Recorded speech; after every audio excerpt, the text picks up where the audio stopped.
मुर्शद अरसलान नवीद, ये आपका नाम है, दोस्त अहबाब आपको प्यार से कहते हैं या इसके पीछे कोई और वजह? मुर्शद मुझे इसलिए कहते हैं कि मेरा एक सूफी घराने से ताल्लुक है। इलेक्शंस में पहली दफ़ा मैदान में आए हैं, चेयरमैन के लिए इलेक्शन लड़े थे। तो आपका स्पेशली जो स्कूल ऑफ थॉट है हाफिज सईद साहब वाला, उससे यानी कि वो खास उन लोगों के लिए नहीं है, बाकी लोगों के लिए भी उसी तरह से वेलकम करते हैं आप। हमारी जो जमात है ना, इसके जो सदर है वो खालिद मसूद सिंधु साहब है। ठीक है। हाफिज सईद साहब जो है ना, वो वैसे एक कौम के हीरो हैं जी, लेकिन उनका इस जमात से कोई ताल्लुक नहीं है।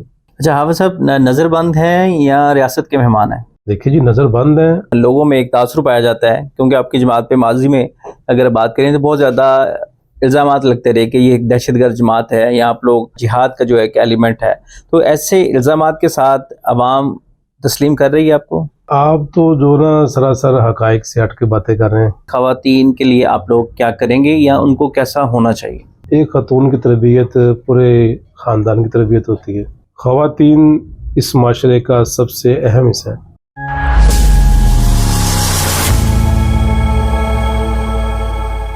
बिस्मिल्लाहिर्रहमानिर्रहीम, अस्सलाम वालेकुम। सोच विद मसूद रज़ा के साथ मैं हूं आपका मेज़बान मसूद रज़ा, और आपको पता है कि इस पॉडकास्ट का हमारा जो मकसद है वो सोच को बदलना है, वो जो माइंडसेट है उसको बदलना है, क्योंकि हमारा नारा है कि बदलेगी सोच तो बदलेगा पाकिस्तान।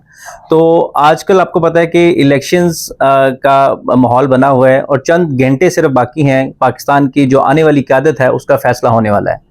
अब इसमें सवाल ये है कि किस क़यादत का इंतखाब किया जाए। हर जो पॉलिटिकल पार्टी है वो अपना एक नया नैरेटिव लेके आती है, अपना एक मंशूर लेके आती है, जिसकी वजह से लोगों को अपनी तरफ कायल करने की कोशिश करती है। इसमें बहुत ज़्यादा जो पॉलिटिकल जमातें होती हैं वो भी सरगर्म हैं, और इसके साथ साथ जो इस्लामिक माइंडसेट की जमातें हैं या जिनको हम दाएं बाजू की ताकत का कहते हैं, वो जमातें भी अपने जो उनके कारकुनान हैं, जो उनके वोटर्स हैं, उनको अपनी तरफ माइल करने के लिए सरगर्म है।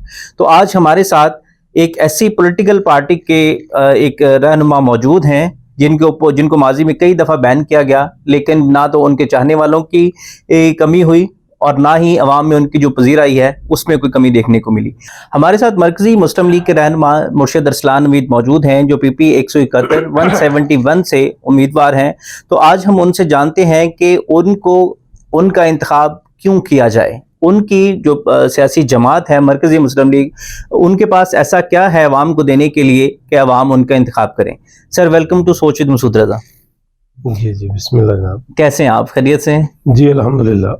सबसे पहले तो मैं आपका जो नाम है उसके मुतालिक पूछना चाहूँगा कि मुर्शद अरसलान नवीद, इसके पीछे क्या लॉजिक है? ये आपका नाम है, दोस्त अहबाब आपको प्यार से कहते हैं या इसके पीछे कोई और वजह?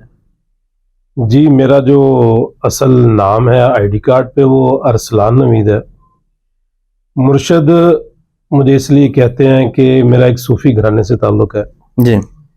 मेरे वालिद मोहतरम जो हैं वो एक बहुत बड़े सूफी बुजुर्ग हैं, गुलाम शबीर उनका नाम है। सेवन शरीफ में उनका दरबार है, लाल बाग में। तो ये मेरे बड़े भाई की तरफ से जब मैंने इलेक्शन कैंपेन में आया, मैंने इलेक्शन के लिए कैंपेन शुरू की, तो मेरे बड़े भाई ने कहा कि आपके ज़िम्मे 2.5 से 3 लाख वोटर हैं, तो आपने उनको सीधे रास्ता दिखाना है, उनकी हदायत के लिए काम करना है। तो मुर्शद के जो लफ्ज़ी मायने भी है ना, वो यही हैं कि सीधी राह दिखाने वाला। तो उन्होंने कहा जी आज से आपका साथ नाम मुर्शद लगेगा। तो ये मेरे बड़े भाई ने मुझे तखल्लुस दिया है। जी, तो लोग आपको मुर्शद के नाम से, मुर्शद अरसलान नवीद के नाम से जी पहचानते हैं। अच्छा, आप इलेक्शंस में पहली दफ़ा मैदान में आए हैं या इससे पहले भी? इससे पहले मैंने जो है ना चेयरमैन के लिए इलेक्शन लड़े थे जी। तो उस वक़्त जो हमारी पूरी तैयारी मुकम्मल थी, लेकिन खान साहब का दौर था, वो बल्दियात के इलेक्शन हुए नहीं। जी। तो अरसलान साहब, अवाम जब वोट का इंतखाब करती हैं, अपने किसी क़यादत का उन्होंने इंतखाब करना होता है, तो सबसे पहले तो वो ये देखते हैं कि इनके पास हमारे लिए क्या है। तो अगर मैं आपसे एक बेसिक सा क्वेश्चन करूं कि आपके पास, आपकी जमात जो है मरकजी मुस्लिम लीग, उसके पास ऐसा क्या है जो दूसरी पॉलिटिकल पार्टीज के पास नहीं है? देखें, पाकिस्तान मरकजी मुस्लिम लीग जो ना एक मुकम्मल ऑपरेशनल जमात है। जी। और हम अरसा 32 साल से फील्ड में काम कर रहे हैं। और हमारा जो पहले जो हम काम कर रहे थे वो हमारा खिदमत इंसानियत का काम था जी और हमारा इस वक्त स्लोगन भी यही है कि हमारी सियासत खिदमत इंसानियत है। जी हम पाकिस्तान में नजरिया पाकिस्तान और खिदमत इंसानियत की सियासत करना चाहते हैं।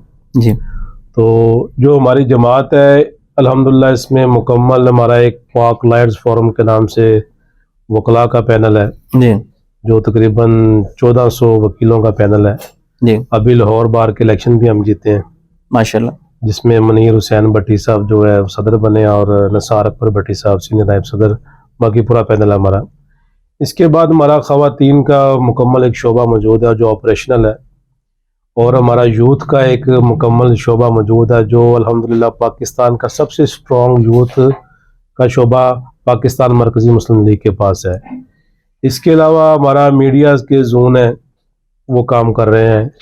इसके अलावा हमारा जो है तलबा का शोबा मौजूद है, यानी कि हम हर फील्ड में काम कर रहे हैं। हमारी जो है पैगाम यूनियन मौजूद है जो तमाम सुई गैस वापडा और इन मामलात में काम कर रही है। इसके अलावा जो है हमारे जो रेलवे में भी अभी जो है हमारी जमात का हमायत याफ्ता पैनल जीता है 1550 की लीड से। अच्छा माशाल्लाह। तो अल्हम्दुलिल्लाह एक मुकम्मल ऑपरेशनल जमात है, ये नहीं कि कोई सोए पड़े उठ के आके इलेक्शन लड़ रहे हैं। ये जो भी पॉलिटिकल जमात होती है उसके लिए ये जो उसके जैली विंग्स होते हैं वो ट्रेड यूनियंस के हो जाएं, वो मजदूर यूनियन हो जाए और इवन के रक्षा यूनियन हो जाए, तो ये बहुत मैटर करती है कि वो उन्होंने अपने आप को कितना डीप रूटेड कर रखा है। तो इस हवाले से आपकी जमात जैसे आप बता रहे हैं कि काफी डीप रूटेड है अवाम के अंदर। अभी पंजाब में देखें आप कि सबसे बड़ी जो रिक्शा यूनियन है वो मिली रिक्शा यूनियन है, वो भी हमारी जमात का एक पैनल है, हमारी जमात का एक हिस्सा है जी। तो ये मुकम्मल ऑपरेशनल जमात है। मेरा नहीं ख्याल कि पाकिस्तान में जो इतनी बार 3 बार बारियां लेने वाले जो लोग हैं उनके पास भी इतनी ऑपरेशनल जमात हो। हमने अल्हम्दुलिल्लाह ग्रास रूट लेवल तक काम किया है। अच्छा, इसमें मैं आपसे एक सवाल ये जानना चाहूँगा कि जो मजहबी जमातें होती हैं, मजहबी सियासी जमातें हैं, उनको कह लें जमात इस्लामी कह लें या आपकी जमात है या जो तहरीक लब्बैक पाकिस्तान है, इनके मुतालिक आम आवाम का जो ख्याल है वो ये होता है कि ये एक ख़ास मकतबा फ़िक्र है, ये उसको रिप्रेजेंट करती हैं। तो क्या जो बाकी लोग जो आपके मकतबा फ़िक्र से मुताबिकत नहीं रखते या उसको फॉलो नहीं करते, तो उसके लिए आपकी जमात के पास एक सियासी ग्राउंड्स के ऊपर देने के लिए क्या है?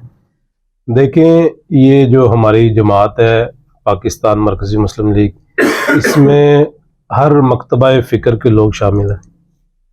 अभी जो हमारी PP 171 की हमने बॉडी बनाई उसमें हमारे जो सदर है फ़हद भट्ट साहब वह अहले सुन्नत वल जमात से ताल्लुक़ रखते हैं और जो हमारे डिप्टी जनरल सेक्रेटरी हैं काशिफ शाह साहब वो शिया कम्युनिटी से फ़िका जाफरी से ताल्लुक़ रखते हैं और मेरा ख़ुद अपना एक सूफ़ी घराने से ताल्लुक़ है। तो हमारी जमात में ये रंगो नस्ल और ज़ात पात का ये ऐसा कोई मामला नहीं है। हमारी जमात अल्हम्दुलिल्लाह हर मकतबा फ़िक्र के साथ चल रही है। यानी कि जो सियासी नज़रिया है जी जी, वो मजहब से बालातर है, यानी कि जो आपका मकतबा फ़िक्र जिसको आपका स्पेशली जो स्कूल ऑफ थॉट है हाफिज़ सईद साहब वाला, उससे यानी कि वो ख़ास उन लोगों के लिए नहीं है, बाकी लोगों के लिए भी उसी तरह से वेलकम करते हैं आप जो बाकी मकतबा फ़िक्र को फॉलो करते हैं। देखिए जी, हमारी जो जमात है ना इसके जो सदर है वो खालिद मसूद सिंधु साहब है। ठीक है। हाफिज़ सईद साहब जो है ना वो वैसे एक कौम के हीरो हैं जी लेकिन उनका इस जमात से कोई ताल्लुक़ नहीं है। ठीक है, हाफिज़ सईद साहब का इस बात से कोई ताल्लुक नहीं है। नहीं। लोगों आम जो अवाम है, जो लोगों के अंदर एक सोच पाई जाती है, स्पेशली जब कुर्सी को देखते हैं तो वो एक रिलेट करते हैं, एक रेजोनेट करते हैं कि ये उसी जमात की, उसी स्कूल ऑफ थॉट को रिप्रेजेंट कर रही है। तो आप ये कह रहे हैं कि जो आपके सियासी जो मरकजी बॉडी है उसमें हाफिज़ सईद साहब का कोई रोल नहीं है?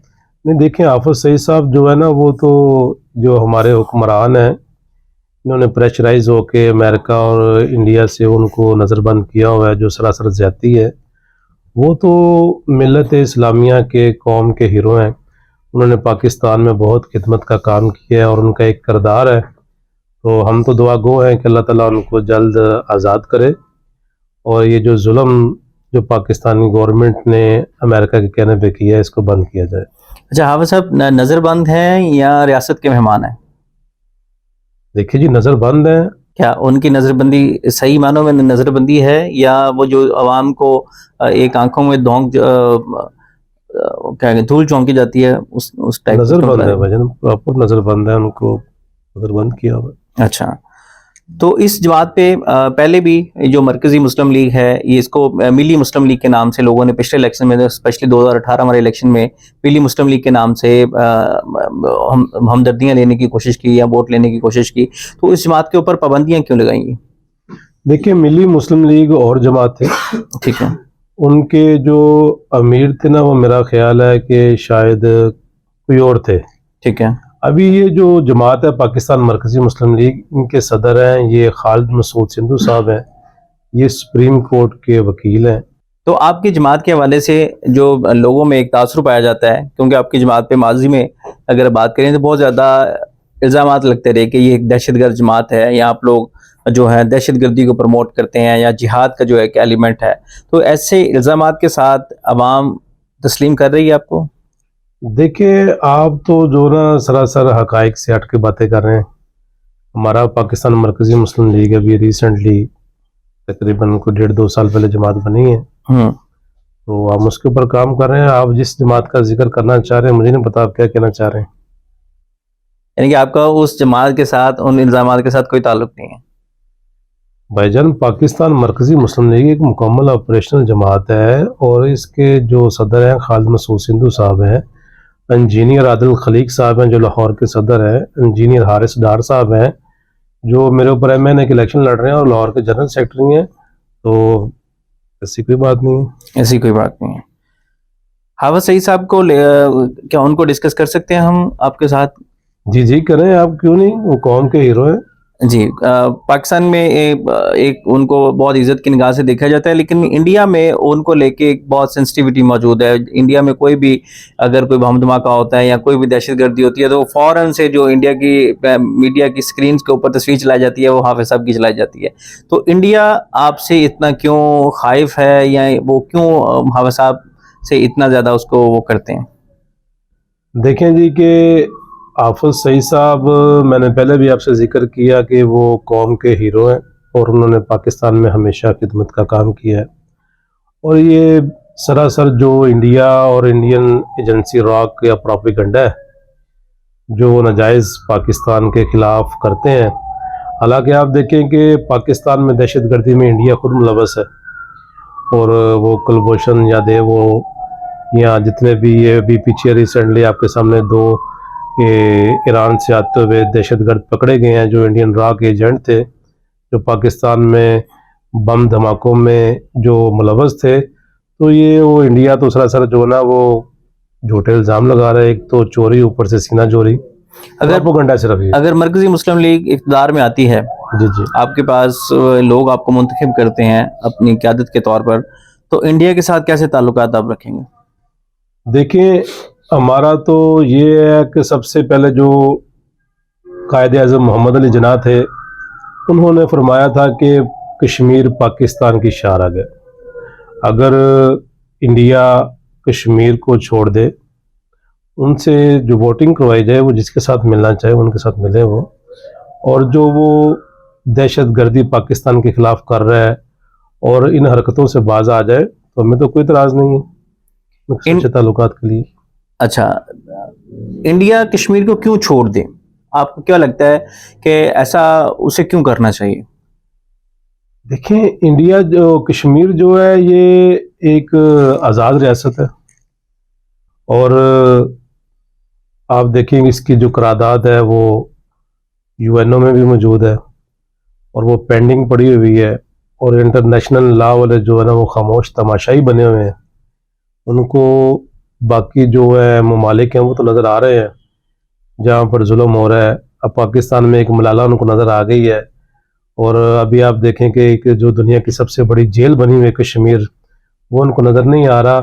तो इससे ये बात साबित होती है कि जो इदारे बनाए गए हैं ये सिर्फ मुसलमानों पर जुल्म करने के लिए बनाए गए हैं, और इन्होंने अभी तक मुसलमानों के हक़ के लिए कोई आवाज़ ना उठाई है, ना उनको आज़ाद करवाया है। और ये सिर्फ एक जो है ना एक झूठी बात है कि ये इदारे पूरी दुनिया के लिए जनाब काम करते हैं, ऐसी कोई हकीकत नहीं है। ये सिर्फ जो जितने भी हैं यूएनओ वाले हो गए, अमेरिका हो गया, यूके हो गया, ये सब अपने जो ना आपको सेव करने के लिए और अपने प्रोपेगेंडे को बनाने के लिए उन्होंने इदारे बनाए। अभी 2 दिन पहले 5 फरवरी गुजरा है, यौम यकजहती कश्मीर। तो हम देखते हैं कि जब भी ये दिन आता है तो पूरे पाकिस्तान में हम जलसे जुलूस देखते हैं, रैलियां देखते हैं, हमारे इदारों की तरफ से भी नए नए गाने रिलीज़ किए जाते हैं, नगमे रिलीज़ किए जाते हैं। तो क्या आपको लगता है कि नगमे जारी करने से जा जा कश्मीर से निकल जा, इंडिया कश्मीर से निकल जा, इस तरह के तराने जारी करने से कश्मीर का हल मौजूद है? देखिए, ये जो एहतजाज है ये भी रिकॉर्ड करवाना चाहिए, इसकी भी एक हकीकत है, इसको समझना चाहिए। लेकिन मेरा ये कहना है कि इसके ऊपर जो है ना, ये पाकिस्तानी गवर्नमेंट को एक मजबूत स्टैंड लेना चाहिए, और स्टैंड लेकर तो जो है ना इसको पाकिस्तान जो है ना वो कश्मीर को आज़ाद करवाए। अब देखें, जो हमारे पास आगे आधा हिस्सा है जो कश्मीर का, वो कायद-ए-आज़म मोहम्मद अली जिन्ना ने 48 में जो है कबायली लोग थे उनको साथ मिलाया और उन सबको साथ मिलाकर इधर जिहाद का ऐलान करवाया और ये आधा हिस्सा कश्मीर का आज़ाद करवाया। तो बाकी जो है वो फिर वो यूएनओ में करारदाद पेश होगी, वो आज तक हल नहीं हो सका। क्या कायद आज़म चाहते थे कि जिहाद के जरिए कश्मीर को हासिल किया जाए? देखिए, उन्होंने इसके ऊपर अमल किया कायद आज़म ने बाकायदा। आप ये जो आप तारीख पढ़ लें पाकिस्तान की, इसमें सारा मौजूद है। ठीक है, अगर हम लोकल सियासत की बात करें तो जिस तरह से आपने बताया कि पीपी 171 के जो लोग हैं उनके हवाले से आपके पास क्या लाएअमल मौजूद हैं कि जो इस हल्के के जो मसाइल हैं वो कौन कौन से हैं? अगर मैं आपसे पूछूं कि आपका जो हल्का है जिसके लिए आपने डेफिनेटली हर जो उम्मीदवार उतरता है अपने हल्के में वो पूरी तैयारी के साथ उतरता है, तो अगर मैं आपसे पूछूं कि हल्का जो आपका है पीपी 171 उसके 5 बड़े मसाइल क्या हैं, तो कौन कौन से आप हाईलाइट करेंगे?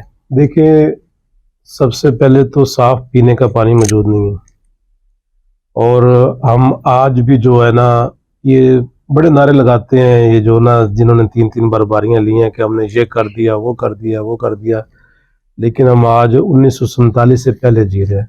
उस वक़्त औरतें जाकर घड़ों पर कुओं से पानी भर के लाती थी। आज हमारे बच्चे, भाई, औरतें वो बोतलें उठाई हुई हैं और वो जाके फिल्ट्रेशन प्लांट्स पर पानी लेने जा रही हैं। उनमें से भी ज़्यादातर जो बंद पड़े हुए हैं वो फिर ख़रीद कर पानी लाकर हम पी रहे हैं। सबसे पहले देखें, पीने का साफ पानी ये हुकूमतें घरों तक नहीं पहुंचा सकी, सबसे बड़ा ये इशू है जी। इलाकों में। नंबर 2, बुनियादी सेहत के मराकज़ मौजूद नहीं हैं। और आप देखें कि जो अस्पताल बने हुए हैं पाकिस्तान बनने से पहले के, जो बड़े अस्पताल बने हुए हैं, वो गंगाराम हॉस्पिटल हो गया, लेडी विलिंगटन हो गया, तो उसके बाद ये जितने भी है जो मेन हॉस्पिटल इन्होंने कितने बनाए हैं, आप मुझे बताएं इन्होंने क्या काम किया है। आप जाकर देखें कि मेरा ख्याल जिसके पास 4 पैसे हैं वो किसी भी सरकारी हॉस्पिटल में जाकर अपना इलाज नहीं करवाता। एक एक बेड पर 3-3 मरीज पड़े हुए हैं, खुद ही अपना इलाज ना बाहर लंदन से करवाते हैं जाकर। अब देखें ना कि ये ज़्यादती है, जुल्म है पाकिस्तानी अवाम के साथ। दूसरा मेन ये है कि वहाँ पर मौजूद नहीं है। नंबर 3, आप जाकर देखें कचरा कुंडियाँ गलियों में और बुरे हालात हैं, सड़कें टूटी हुई हैं, गटर बंद हैं। आप 1-2 जो इलाके हैं समनाबाद के मेन निकाल दें, बाकी जो कच्ची वादियाँ साइडों पर आप जाकर देखें बहुत बुरे हालात हैं। स्पेशली वो जो पूरा वो जो एरिया है गुलशन रावी वाला, वो मैं काफ़ी दफ़ा वहाँ से गुजरा हूँ, सारी सड़कें टूटी हुई हैं उसकी। जी, वो भी है। और आप देखें ना कि हर हुकूमत जो है ना वो अपने मफाद के लिए काम करती है। अभी आपने शायद समनाबाद वाला अंडरपास देखा हो जो बना नया। आप मुझे ये बताएं कि वो समनाबाद वाला जो अंडरपास है वो इस तरह ज़रूरी था या मुल्तान रोड पर ज़रूरी था? वो आप बताएं। उसकी डायरेक्शन गलत है, वो मुल्तान रोड पे होना चाहिए था लेकिन उसको अपोजिट साइड पे बना दिया। क्यों बनाया? सिर्फ अपनी कमीशनें बना रहे हैं लोग, यानी कि मुल्क का नहीं सोच रहे। पिछले ये जो गवर्नमेंट का जो पीछे ऐलान हुआ है कि उन्होंने कहा जी कि 1 महीने में 100 अरब से ज़्यादा सड़कों पर खर्च हो गए। आपका जो हल्का है उसमें 2 बड़े जो नाम हैं वो मुस्लिम लीग के, वो जो मियां नुमान साहब हैं वो मिनिस्टर भी रहे पिछली गवर्नमेंट में, इसी तरह से मियां असलम इकबाल साहब जो हैं वो भी मिनिस्टर रह चुके हैं। तो 2 इन बड़े जो हाथी कहूँगा मैं सियासत के, लोकल सियासत के, तो आप उनको क्या स्ट्रेटेजी आपकी, आप किस तरह से कम्पीट करेंगे उनको आइंदा इलेक्शन में? देखिए, इनको हाथी आप कह रहे हैं, बेसिकली हाथी नहीं है ये, आप इनको मैं तो चूंटी कहूँगा। उसकी वजह है कि मियां नुमान साहब का ये हल्का नहीं है। जी। ये मियां नुमान साहब का जो हल्का है वो NA 128 है, उनकी वहाँ पर बर्थ अच्छी थी। यहाँ पर वो अभी जो ना वो वहाँ पर ओन चौधरी के साथ मियां साहब ने सीट एडजस्टमेंट की, उसके नतीजे पे मियां नुमान साहब इधर आए। और जो मेयर इश्तियाक साहब हैं नून लीग के, उनसे अवाम काफ़ी खफा है इलाके की। हाँ, वो वहाँ से MNA भी रहे हैं पहले, लेकिन वो लेकिन अवाम खफा है उनको, वो जो ना नून लीग के बारे में, लोगों के बारे में वो उनको गुस्सा है, गमो गुस्सा है, वो इनको अच्छा नहीं समझते वहाँ पर। अच्छा, हमने देखा कि इमरान खान की गवर्नमेंट जाने के बाद जो 16 महीने की कारकर्दगी रही नून लीग की, वो बहुत पैथेटिक रही। तो उसकी वजह से कोई सिम्पथी वोट आपके साथ अटैच हुआ? देखें, जो हमारा हल्का ना, यहाँ पर ज्यादातर जो नून लीग पहले भी यहाँ से हारती रही है जी। तो यहाँ पर PTI जो मियां असलम इकबाल साहब वो जीते रहे, लेकिन मियां असलम इकबाल साहब इस वक्त जो है ना रेस से आउट है, रूपोश हैं, वो इलाके में मौजूद नहीं है। और जो है ना इस वक्त PTI पे आपको पता है कि जो सूरत हाल चल रही है 9 मई के वाक़यात के बाद, तो वो अभी जो है ना उनके लिए वो लेवल प्लेइंग फील्ड मौजूद नहीं है, और वो इस वक्त फील्ड में मौजूद नहीं है। 9 मई के बाद जिस तरह से तहरीक इंसाफ को कुचला गया, या जो उनके साथ बर्ताव किया गया रियासत की तरफ से, तो उसको आप किस नज़र से देखते हैं? देखिए, क्या ऐसे होना चाहिए था? देखिए, इसमें ना गलतियां दोनों तरफ से हैं। जो इमरान खान साहब का शिद्दत पसंदाना एक माइंड बन चुका था, वो भी गलत था। और खान साहब के साथ जो उनके मुशीर थे ना, उन्होंने खान साहब को जो डुबोया, उन्होंने खान साहब को और फौज को आपस में लड़वा दिया।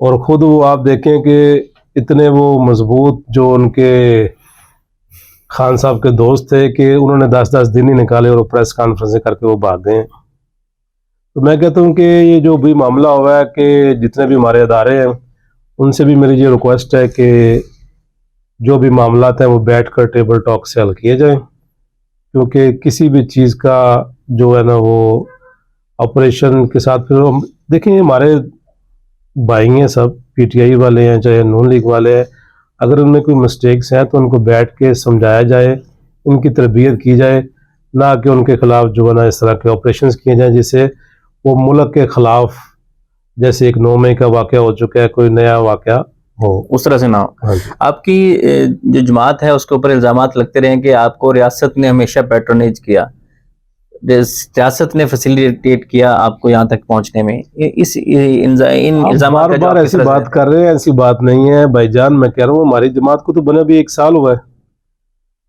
तो हमें कब उन्होंने पैट्रोनेज किया, आप बताएं।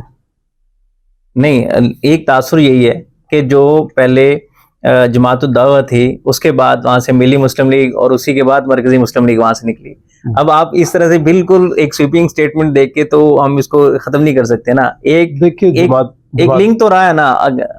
देखिए, जितनी भी जमातें हैं पाकिस्तान में वो मौजूद होती हैं, उनके कारकुन मौजूद होते हैं।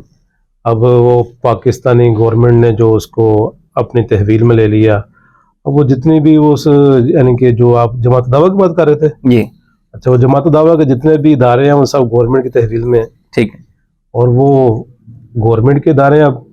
अब आप उस जमात दावा के मेंबर रहे? जी, उसके मेंबर रहे आप माजी में? मैं नहीं, मेरा पाकिस्तान मरकजी मुस्लिम लीग से ताल्लुक है। अच्छा, फलाह इंसानियत फाउंडेशन के? फलाह इंसानियत फाउंडेशन एक बड़ी अच्छी फाउंडेशन थी जी, तो उनके साथ 1-2 मरतबा हम, मेरा ख्याल है कि रिलीफ के कामों में गए होंगे, बस इस हद तक ताल्लुक है। नहीं, जो फलाह इंसानियत के काम था, नो डाउट कि उसने बहुत काम किया है, और मैं इस चीज़ का विटनेस हूँ कि जो वो सैलाब की सूरत हाल हो, वो ज़लज़ले की सूरत हाल हो, या कोई भी किसी की भी किस्म की पाकिस्तान पे अगर वो नेचुरल कैलेमिटी आती है तो वो उसमें हमने उसको फ्रंट फुट पे देखा।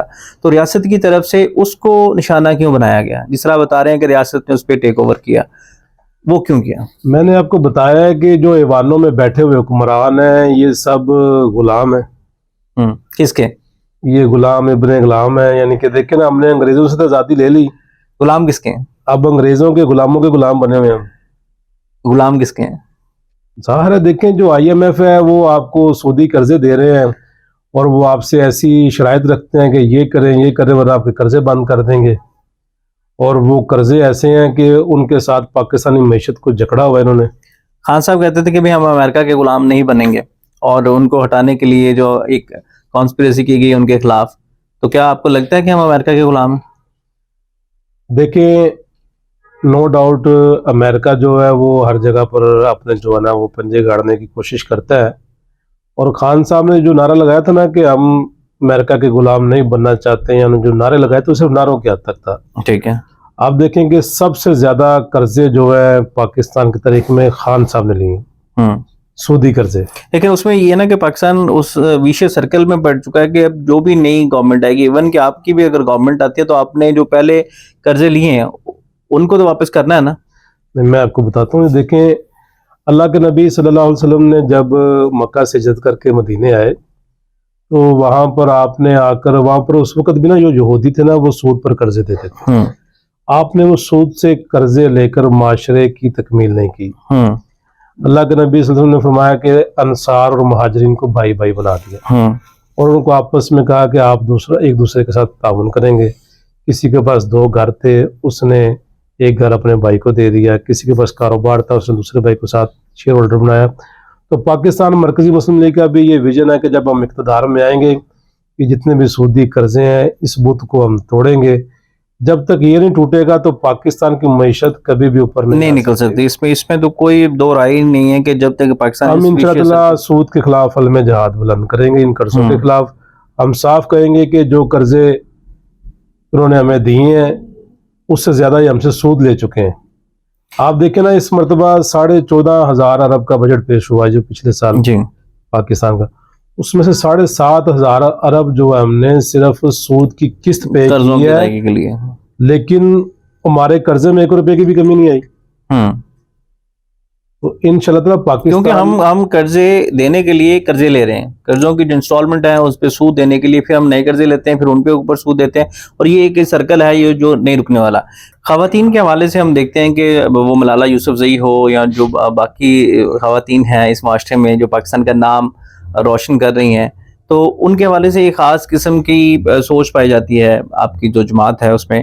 तो मैं ये पूछना चाहूँगा कि बाकी खवातीन जो हैं इस मुल्क की एक सियासी जमात के तौर पर आप लोगों का क्या नैरेटिव है कि खवातीन के लिए आप लोग क्या करेंगे या उनको कैसा होना चाहिए?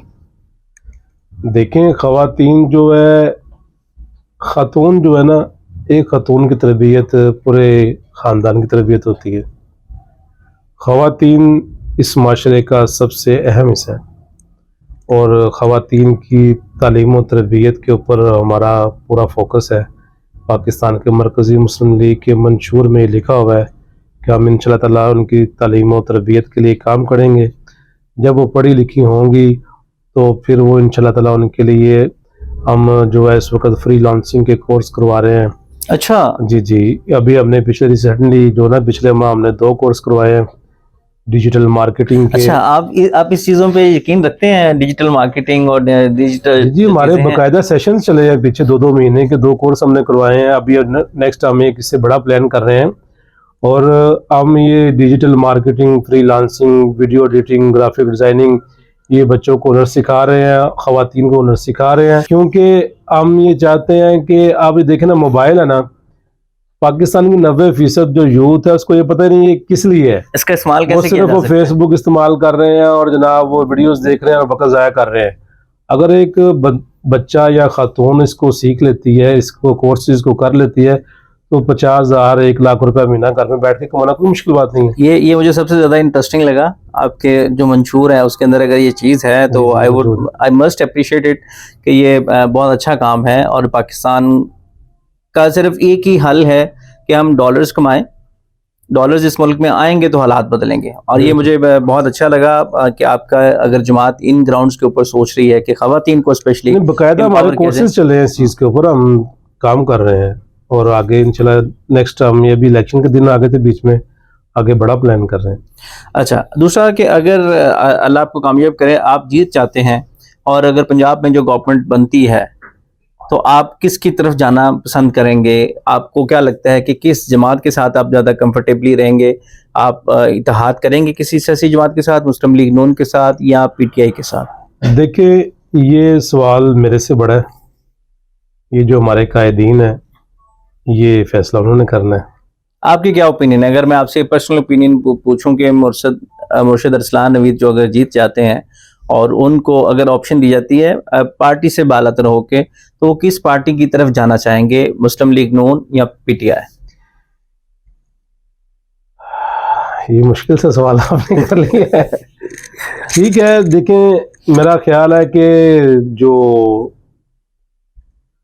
पीटीआई के लोग हैं, अगर उनमें से शिद्दत पसंदी कम हो जाए थोड़ी सी, जो हमारे इदारों के खिलाफ है, तो उनके साथ मिला जा सकता है। आपको लगता है कि पीटीआई एक शिद्दत पसंद तंजीम बनी, या देखिए ना, एक तूफान बदतमीजी कायम है इस वक्त। वो उनकी ऑडियो लीक्स कर रहे हैं, दूसरे वीडियो लीक्स कर रहे हैं, और आप यकीन माने कि पहले थी सिर्फ जो ना एक दीनी फिरका बंदी थी, अब सियासी फिरका बंदी हो गई है। घर में जो बाप है वो नून लीग का है, बेटा पीटीआई का है, और बाप बेटा एक दूसरे से नाराज हैं, लड़े हुए हैं। ये बड़ा एक ना वो गलत काम हो गया कि हमारे घरों के अंदर सुकून बर्बाद हो गया हुआ है। तो आप क्या समझते हैं? कह रहा है कि यूथी हो, वो कह रहा है पटवारी हो। तो आप क्या समझते हैं कि इसका जिम्मेदार कौन है? इसका जिम्मेदार देखें कि मैं समझता हूँ कि जो लीडरशिप है पीटीआई की वो भी है, और उसके बाद जो नून लीग की जो लीडरशिप है वो भी है। दोनों इसके ऊपर जो ना एक दूसरे के साथ बदमाशी कर रहे हैं। आपने वो खान साहब का एक वो सुना तो होगा, वो मैं सुन रहा था प्रेस कॉन्फ्रेंस में, वो जैसे से खिताब कर जाएंगे कि वो मोछे पा देंगे छोटे लाल।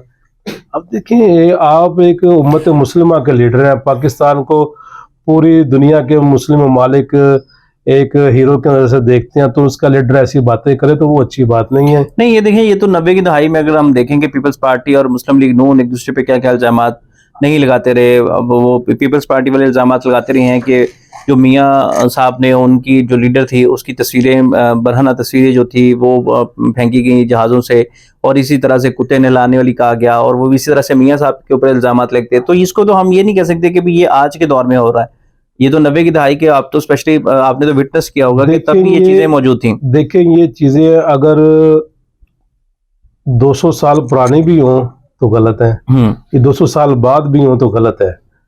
जो एक लीडर होता है, और जो मेरी एक ओपिनियन है, जो लीडर होता है ना, उसको ऐसी जो ना बदतमीजी जेब नहीं देती। अब नून लीग वाले हैं, पीटीआई वाले हैं, वो हमारे भाई हैं। हमने इंशाल्लाह अगर उनके अंदर कोई गलती है उनकी इस्लाह करनी है। खान साहब एक चीज़ का क्रेडिट लेते हैं कि उन्होंने इस्लामोफोबिया पे बहुत ज़्यादा काम किया, और उन्होंने अक़वाम मुत्तहिदा में बहुत ज़्यादा डिफेंड किया इस्लामोफोबिया के हवाले से। एक पाकिस्तान का एक नैरेटिव रखा, स्पेशली कश्मीर के हवाले से। वो क्लेम करते हैं कि अभी जितना अच्छा उन्होंने कश्मीर केस को डिफेंड किया है या लड़ा है, वो किसी और ने नहीं लड़ा। तो आप इस जो खान साहब का ये क्लेम है उसको किस नज़र से देखते हैं? देखिए, जो खान साहब ने तकरीर की थी जाकर उधर, उसको सबने अप्रिशिएट किया, हमने भी उस वक्त अप्रिशिएट किया था। लेकिन उसके मुकाबले में जो पाकिस्तान में अमल दरामद था, वो आप भी जानते हैं और मैं भी जानता हूँ कि वो इतना कामयाब नहीं हुआ। और उसके बाद जो कश्मीर की बात कर रहे हैं, कश्मीर काज की बात आप कर रहे हैं, मेरा ख्याल है कि आप जानते हैं कि जो कश्मीरी कौम के हीरो थे प्रोफेसर हाफिज मोहम्मद सईद साहब, उनको खान साहब के दौर में नज़रबंद किया गया। और जो है कश्मीर की जो खुद मुख्तारी को ख़त्म किया मोदी ने, वो भी इनके दौर में हुआ। मेरा नहीं ख्याल इन्होंने कोई मजबूत रद्द-ए-अमल दिया इसके ऊपर। तो आपके पास मसला कश्मीर का हल क्या मौजूद है? देखें, यूएनओ के अंदर करारदाद मौजूद है, और पाकिस्तान एक मजबूत पाकिस्तानी गवर्नमेंट जो आए वो मजबूत अंदाज से इस केस के ऊपर तवज्जो करे और जाके इसके ऊपर यूएनओ से अमल दरामद करवाई जाए। खान साहब का क्लेम है कि जो पाकिस्तान की जो यूथ है वो सारी की सारी उनके साथ है। आप खुद भी एक सियासी जमात हैं, और हमने देखे हैं मरकजी मुस्लिम लीग के जलसे भी देखे हैं मीनार पाकिस्तान में, और बहुत बड़ा क्राउड भी देखा है उसके पीछे। आपके हल्के के जो नौजवान हैं उनका कैसा रिस्पांस मिला आपको वहाँ से? देखिए, हमारी जो पाकिस्तान मरकजी मुस्लिम लीग है, इसमें तकरीबन 70% जो है ना वो यूथ है जो हमारे साथ शामिल है।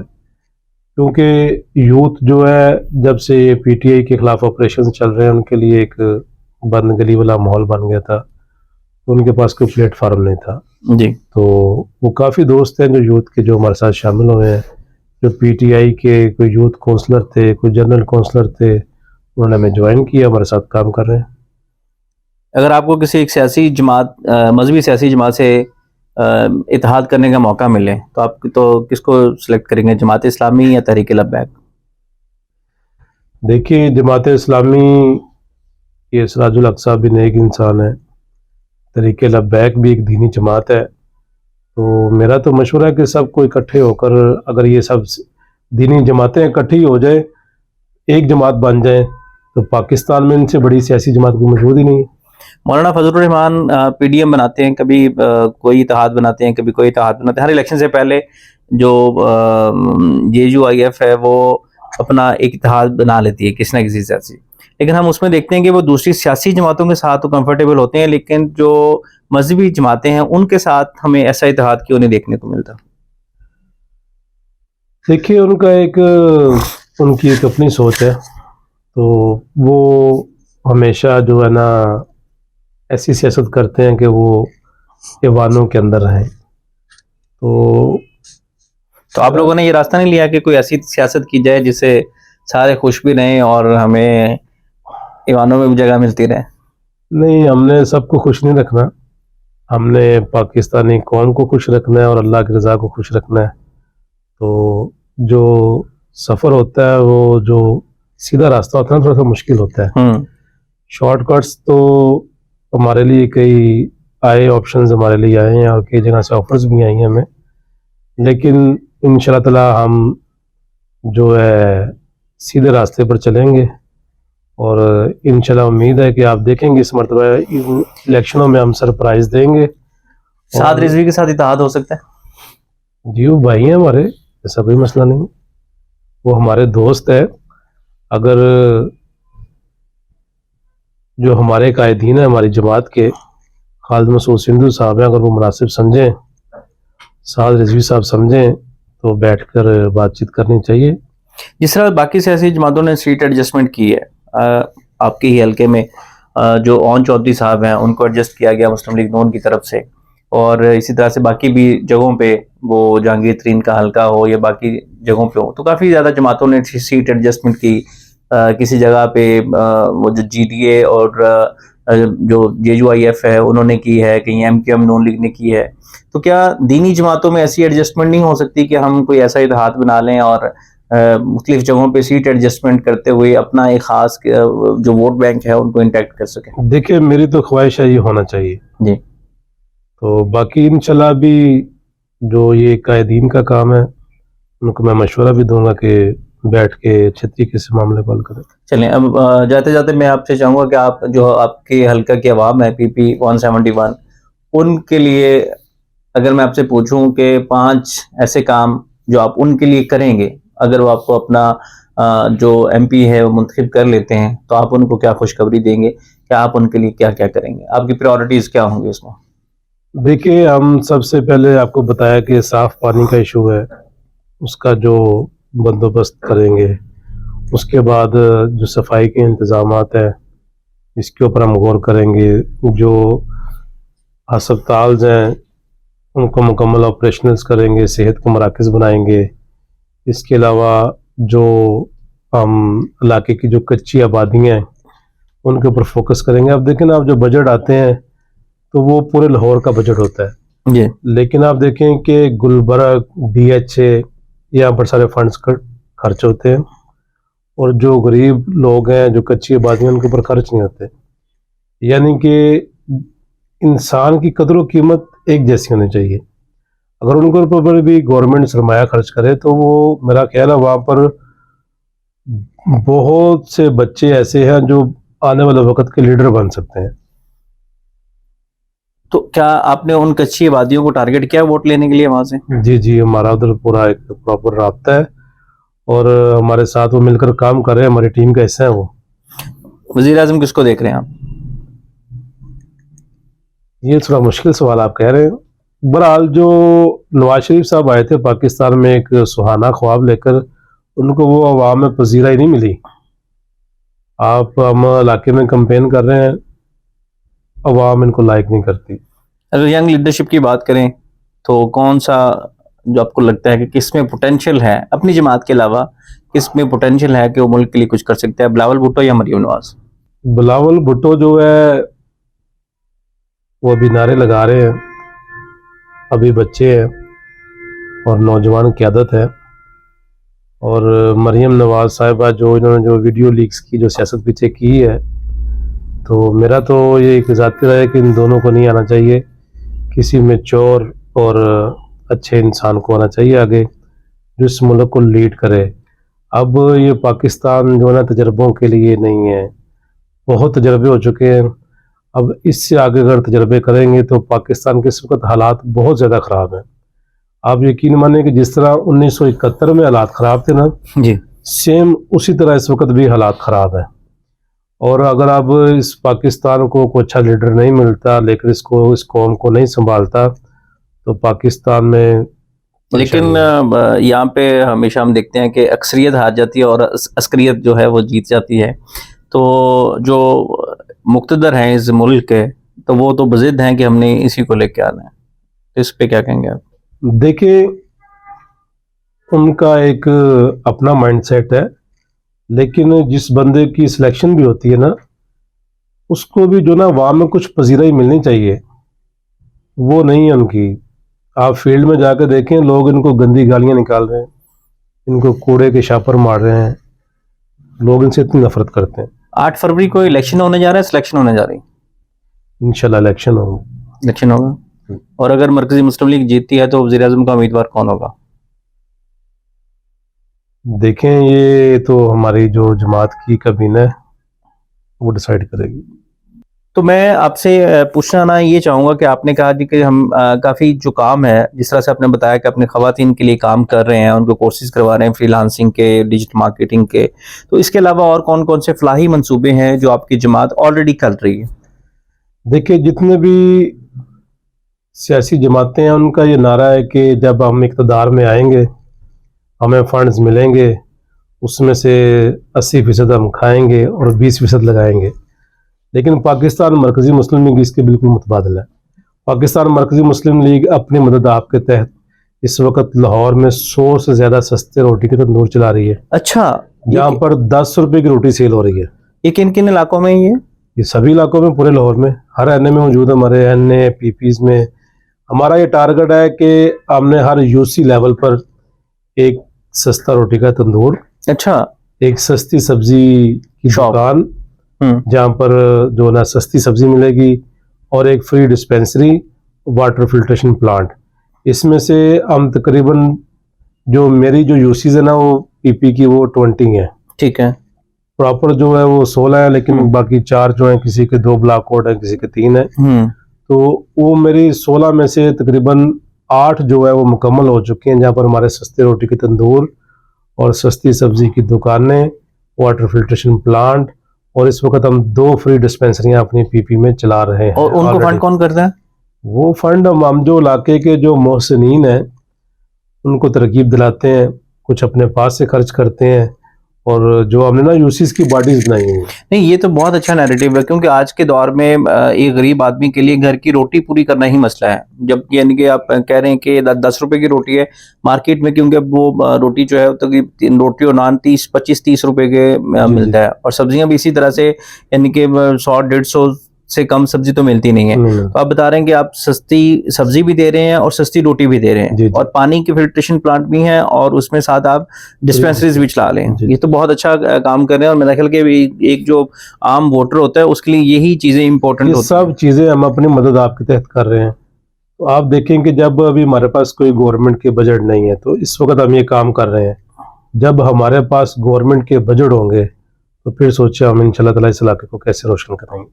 चलें जी, अल्लाह करे कि आप कामयाब हो जाएं, और जो आपके वोटर्स हैं वो आपको इतने वोट डालें कि आप कामयाब होकर असेंबली में जाएं और अपने लोगों के लिए आवाज़ उठाएं। आमीन आमीन।